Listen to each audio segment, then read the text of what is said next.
In a hall filled with grief, power, and politics, Charlie Kirk's memorial became more than a farewell. It turned into a stage where Donald Trump, Rebecca Dunn, and other voices revealed raw emotions, clashing visions, and unfiltered truths that the world wasn't expecting. Donald Trump to Rebecca Dunn, who said what at Charlie Kirk's memorial? That question took center stage after a large and emotionally charged memorial service in Glendale, Arizona at State Farm Stadium, where thousands gathered to honor the conservative activist Charlie Kirk, founder of Turning Point USA, who was shot dead while speaking at a university event earlier in September. The memorial blended grief with political theater, religious imagery, and sharp rhetorical turns. In what was said by the speakers including Donald Trump, Kirk's widow Erica Kirk, Vice President J.D. Vance, Donald Trump Jr., and others offers a window into the state of American conservatism, political polarization, and the way tragedy is being mobilized for both unity and division. First, Charlie Kirk's widow, Erica Kirk, spoke with compassion and forgiveness in a deeply moving moment. She said, publicly forgiving the man accused of killing her husband, invoking Christian teachings. On the cross, our Savior said, "Father, forgive them, for they know not what they do to that man. That young man, I forgive him." That tone stood in contrast to many of the other speakers. She emphasized her belief that the answer to hate is not more hate, and appealed to love, forgiveness, revival, and faith. Meanwhile, Donald Trump, closing the event among more than 24 speakers, paid a powerful eulogy and described Charlie Kirk as a martyr for American freedom and one of America's greatest patriots, honoring his life, his impact, his ability to reach conservative youth, and calling him immortal, even as profound sadness hovered over the event. Trump also recalled that Kirk made a final request to him, "Please, sir, save Chicago," referencing rising crime in the city. Trump pledged to carry out that request, saying he would extend federal efforts to deal with crime in Chicago. He used the platform not only to celebrate Kirk's activism, but to attack perceived left-wing hypocrisy, condemning commentators and others who, he said, rejoiced at Kirk's death or implied he deserved it, and excoriating those who he claimed were belittling conservative values or treating free speech claims with disdain. He made the striking admission that he hates his opponents. Diverging from what he said were Kirk's own beliefs of wanting to love critics, wanting to know them and lead them. That's where I disagreed with Charlie. "I hate my opponents, and I don't want the best for them," Trump said, adding, "I'm sorry, Erica. But now Erica can talk to me, and the whole group, and maybe they can convince me that that's not right." This moment showed a tension between the impulse to channel Kirk's message of outreach and compassion on one hand, and a more confrontational stance from Trump on the other. Vice President J.D. Vance, in turn, framed Kirk's legacy as one to be carried forward with strength. He called Kirk a Christian martyr, arguing that Kirk's work with youth helped shape the conservative movement and that they will not falter, shrink, or cower. Even when staring down the barrel of a gun, Vance portrayed the event as more than memorial. It was a call to continue Kirk's mission to defend a vision of America under threat. Donald Trump Jr. also spoke, calling Kirk like a little brother, stressing personal loyalty, emotional bonds, and the idea that his death must not be in vain. He accused media and left-leaning critics of double standards, critiqued cancel culture, and urged those watching to remember Kirk's name and to continue his work.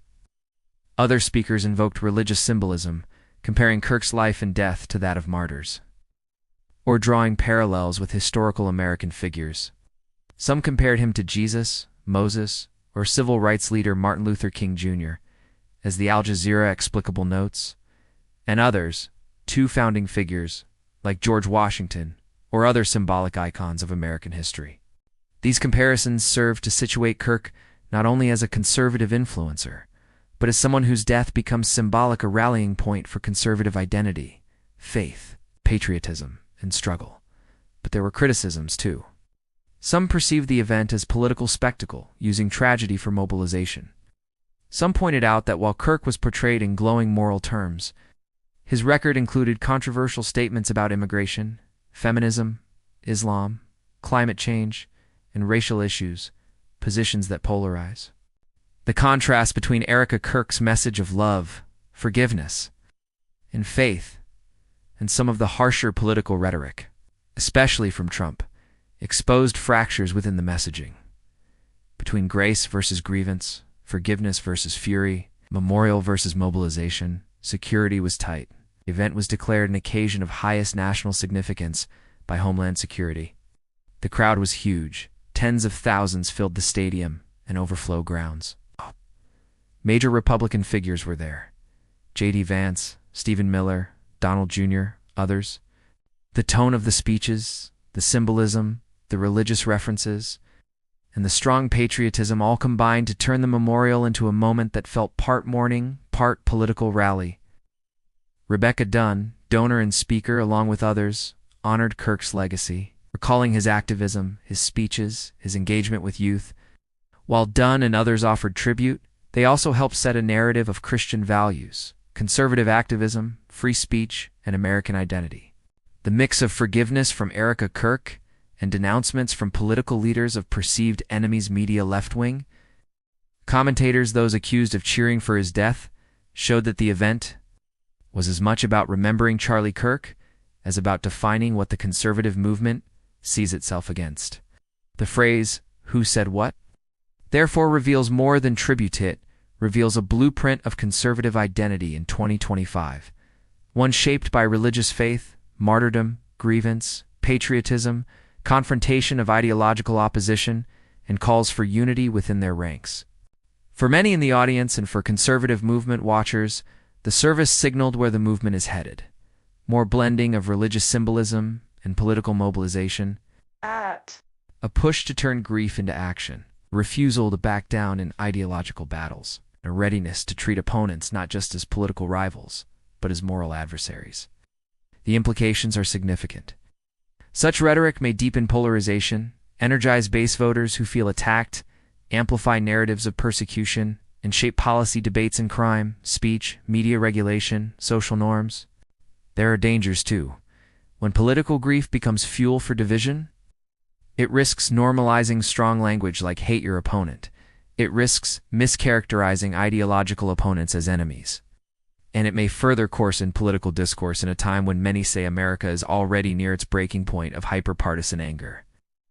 On the other hand, supporters will point to Erica Kirk's forgiveness to her faith, to the compassion in some speeches, as moments of grace and unity, evidence that politics can be personal and human, that conservative faith communities see values of forgiveness, sacrifice, and purpose as central.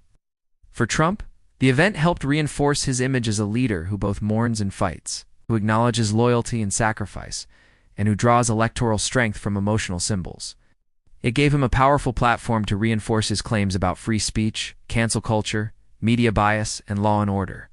And for the conservative movement, Charlie Kirk's legacy is being cast as a cause, an identity, a mission to revive Christian faith, to challenge ideological opponents, to train youth, to defend what they believe is traditional American identity.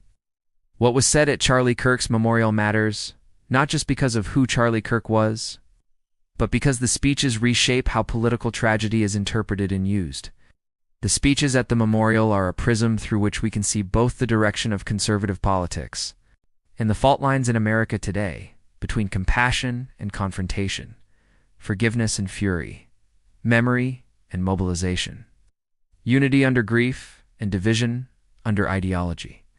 As America watches, this moment will likely echo in upcoming elections, in media narratives, in how politicians treat violence, and in how the public is asked to choose between opposing values. And in that sense, the memorial for Charlie Kirk, the messages from Rebecca Dunn, from Erica Kirk, from Trump, Vance Trump Jr., and others will be studied not just as speeches, but as blueprints for what comes next for ideological combat in the United States. As the echoes of speeches faded, one truth lingered: Charlie Kirk's memorial was not just about remembering a man, but about exposing the deep divisions, alliances, and emotions that continue to shape America's future.